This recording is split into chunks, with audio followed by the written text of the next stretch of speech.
Hi guys, welcome back to the Orchid Pergola. This is Melissa, and I love orchids. So I'm gonna show you what happened today at school, and I should have waited till I got home, but my daughter's teacher had an orchid, and I said, let me take a look at her because she didn't look that great.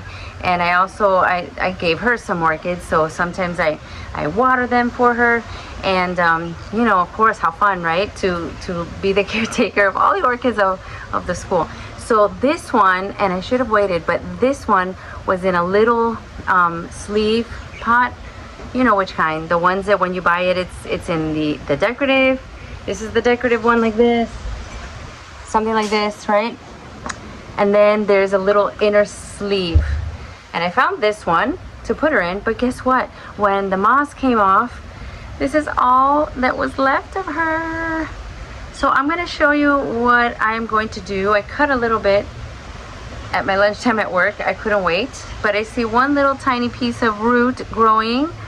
I had her soaking in the kelp water, but now I'm going to show you how I secure her in here. And this is like the ICU treatment, and then I'm going to send her back to school tomorrow. So this is what we ended up with.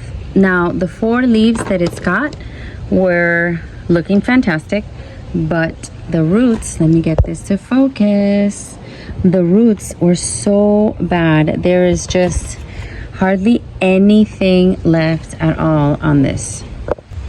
So the roots, guys, unfortunately were pretty much all gone. This is my little ray of hope right there. And of course I cut off the spike because it still had the leftover dying spike. So immediately I cut that off so the plant would try to focus on making new roots. Okay, on that piece of spike, what I'm gonna do is dab some cinnamon on it. So I basically just take some and dab it on there.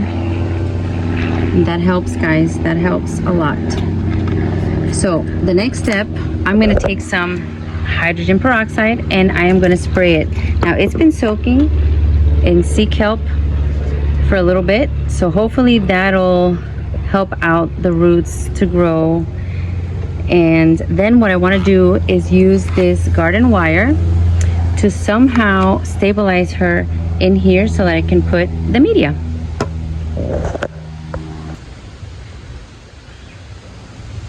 So guys, I put the garden wire where I think it'll be strategic, and then I'm going to place her in here and kind of run the wire through the bottom holes. Okie dokie. So this is trial and error, guys. So if you see what I did, all I did was kind of wrap it around and lightly kind of secure her so she's not going to be moving too much. Now I'm going to add the medium. Okay, so I think that's gonna do it. I added charcoal, lava rock, and a little bit of orchiata, and this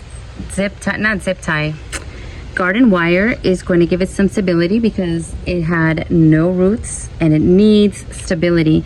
I put her in a way that hopefully the crown will not get waterlogged, because that's the only thing saving this right now. And then she'll go back to her decorative pot. So that's what I did. That was my care, my ICU care, and I'm going to return her back to the owner tomorrow, and hopefully she does well. Let's all cross our fingers. So if that happens to you guys, just remember some tricks, okay? Hydrogen peroxide on the roots, cinnamon on anything. It's funny because we talked about synonyms at school and I said synonyms. Cinnamon, oh my goodness, cinnamon to basically dry up any kind of open wounds, and that's about it. I like the charcoal because it has antifungal properties, so I made sure to add that. And the lava rock is very airy, as you can see. There are no roots in at this time, but we will cross our fingers and hope that she makes it. The leaves look good though. Thank you for watching.